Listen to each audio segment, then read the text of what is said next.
Ted Bundy, a name that sends chills down the spine. A man whose charm and intelligence masked a darkness few could have imagined. Behind his boy-next-door smile lurked a killer so cunning, so ruthless, that he left an indelible mark on history. Welcome to the chilling tale of Ted Bundy, the charismatic killer's chilling crimes. Segment 1, Ted Bundy's early life. Scene, images of a small Vermont town in the 1940s, followed by photos of Bundy as a child. Narrator, Ted Bundy was born Theodore Robert Cowell on November 24, 1946 in Burlington, Vermont. His mother, Eleanor Louise Cowell, was unmarried, a scandalous situation at the time.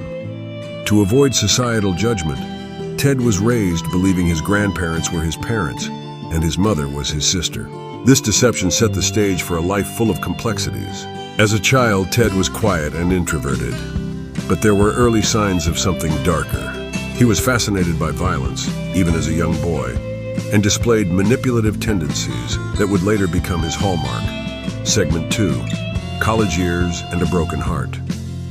Scene, pictures of Ted at the University of Washington and snapshots of his early romantic life. Narrator. Bundy's life seemed to take a turn for the better when he enrolled at the University of Washington. It was here that he met Stephanie Brooks, a beautiful, intelligent woman who became the object of his obsession. Stephanie represented everything Ted aspired to be: wealthy, successful, and socially sophisticated. But when their relationship ended, Ted was devastated. This heartbreak, coupled with his feelings of inadequacy, fueled a dark transformation. Bundy became determined to prove his worth, but he would do so in the most sinister way imaginable, the start of a killing spree. Scene, a map showing Washington State and images of missing person posters. Narrator. By the early 1970s, women began disappearing across the Pacific Northwest. Young, attractive, and often students, they vanished without a trace. What connected these cases, Ted Bundy had perfected his method. Pretending to be injured, sometimes with a fake cast or crutches, he would approach women asking for help.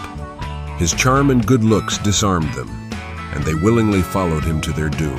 One of his earliest known victims was Linda Ann Healy, a 21-year-old student at the University of Washington. On January 31, 1974, Linda vanished from her home. Her disappearance was the first in a string of murders that would baffle authorities and terrify communities. Segment 4, Bundy's double life. Scene, Bundy at social gatherings, juxtaposed with crime scene images. Narrator. Bundy's life was a paradox by day.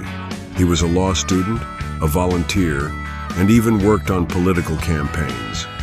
His intelligence and charisma made him a rising star in his social circles. But by night, he was a predator, hunting for his next victim. Bundy's ability to lead a double life was part of what made him so dangerous. Friends and colleagues described him as kind, helpful, and ambitious. No one suspected that the man they admired was capable of such horrific crimes. Segment 5, The Arrests and Escapes. Scene, footage of Bundy's courtroom appearances and his infamous escapes. Narrator. Ted Bundy's reign of terror could not last forever. In 1975, he was arrested for the first time during a routine traffic stop. Police found suspicious items in his car, including handcuffs and a ski mask. Bundy was linked to several crimes, but his charm was on full display during his trial. Acting as his own attorney, he manipulated the courtroom, often turning proceedings into a spectacle. But Bundy was not finished. He escaped custody not once, but twice. His most daring escape came in 1977 when he jumped from a second-story courthouse window and vanished into the Colorado wilderness. The manhunt that followed was one of the largest in U.S. The Florida murders. Scene, images of the Chi Omega sorority house and crime scene photos. Narrator.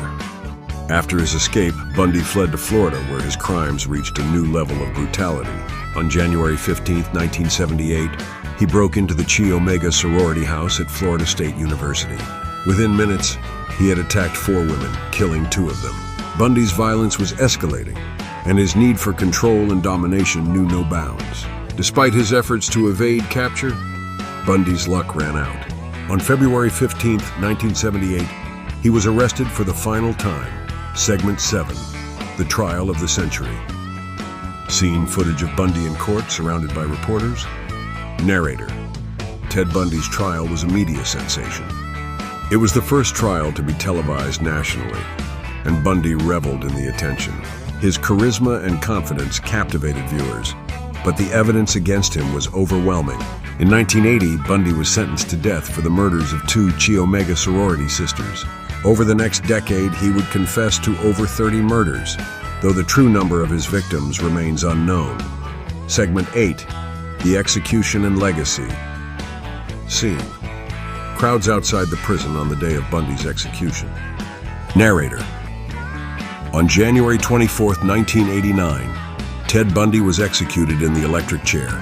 Outside the prison, crowds celebrated, holding signs that read, "Burn, Bundy, burn." But Bundy's story didn't end with his death. He remains one of the most infamous serial killers in history, a case study in how appearances can be deceiving. His crimes have inspired countless books, documentaries, and films, keeping his legacy alive in the darkest corners of true crime history. Closing scene. Background: a montage of Bundy's victims ending with a black screen. Narrator: Ted Bundy was a monster hiding in plain sight.